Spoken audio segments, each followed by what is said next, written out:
Welcome viewer, I am Murugan S. This video tutorial describes how to create an Outlook Safe Mode shortcut in Windows 10. Right-click New Shortcut. Browse this PC. C Drive, Program Files.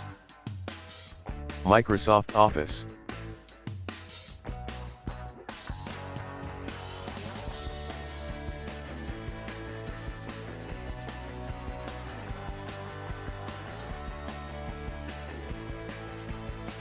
Select Outlook. Type /save. Click Next. Change name of the shortcut. Click Finish.